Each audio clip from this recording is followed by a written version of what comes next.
తెలంగాణకి సంబంధించినటువంటిది సీట్లు, ఆంధ్రాకి సంబంధించిన సీట్లు, ఇంజినీరింగ్ సీట్లకి ఇప్పుడు సంక్షోభం ఏర్పడింది. 2 తెలుగు రాష్ట్రాల్లో ఇదివరకు ఫీజు రియంబర్స్మెంట్ ఉంది కాబట్టి మా టైంలో అయితే కనుక డబ్బులు లేనటువంటి వాళ్ళందరూ డిగ్రీలను ఎంపిక చేసుకునేవాళ్ళు, డబ్బులు ఉన్నటువంటి వాళ్ళు ఎంసెట్లు రాసి అంటే బీఎస్సీ అదే మన ఇంటర్మీడియట్లో బైపీసీ ఎంఏ ఎంపీసీ తీసుకుని ఆ తర్వాత ఎంసెట్ రాసుకుని అయితే ఇంజనీరింగ్ లేకపోతే డాక్టర్ ఈ రూట్లకి వెళ్తుండేవాళ్ళు. బైపీసీ చేసిన వాళ్ళకి తర్వాత డాక్టరు, ఎంపీసీ చేసినటువంటి వాళ్ళకి ఇంజనీరింగ్ చాలా లిమిటెడ్ మాత్రమే ఉండేవాళ్ళు.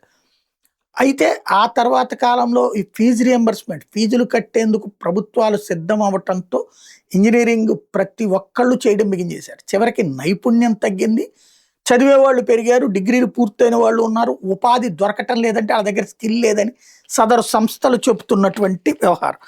ఇదే సందర్భంలో ఇప్పుడు ఆ ఫీజు రియంబర్స్మెంట్ ఆగిపోవడం వల్ల కొట్టినటువంటి దెబ్బ అనుకుంటా వరుసపెట్టి 2 ఏళ్ల నుంచి ఆగిపోవడం, 3వ ఏడాది కూడా ఆగిపోయిన ఏ సంగతి తేల్చకపోవడంతో ఆగిందో లేదా ఏ ఇంపాక్టో లేదా ఇంజనీరింగ్ మీద విరక్తి కలిగిందో తెలియదు. కానీ ప్రస్తుతం ఆంధ్రప్రదేశ్లో ఇంజనీరింగ్ సీట్లు 46,000 కన్వీనర్ కోటాలను మిగిలిపోయినాయి.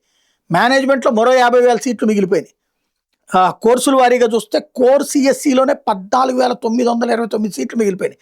సిఎస్సి ఏఐఎంఎల్లో 2,836, సిఎస్సి డేటా సైన్స్లో 2,524, సిఎస్సి ఏఐలో 3,004. పోనీ కోర్సు కాదు అనుకోవడానికి ఏఐ కోసం ఎగబడతారు కదా జనం. ఇప్పుడు అదే అప్డేటెడ్ అనుకుంటున్నప్పుడు దానికి కూడా 3,004 ఖాళీలు ఉన్నాయి.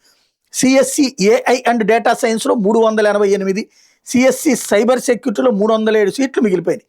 ఈ డేటా సైన్సు లేకపోతే ఏఐ డేటా సైన్స్లో ఖచ్చితంగా రావాలి సీట్లు, సైబర్ సెక్యూరిటీ. కానీ అవి కూడా వద్దంటున్నారంటే కాలేజీకి ఫీజులు కట్టే స్తోమత లేని పిల్లలు చదువులు మానేస్తున్నారు అన్నటువంటి విషయం అర్థమైపోతుంది. దీన్ని కవర్ చేయడానికి రకరకాల కథలల్లే అవకాశం ఉంది రాబోయే రోజుల్లో మీడియా.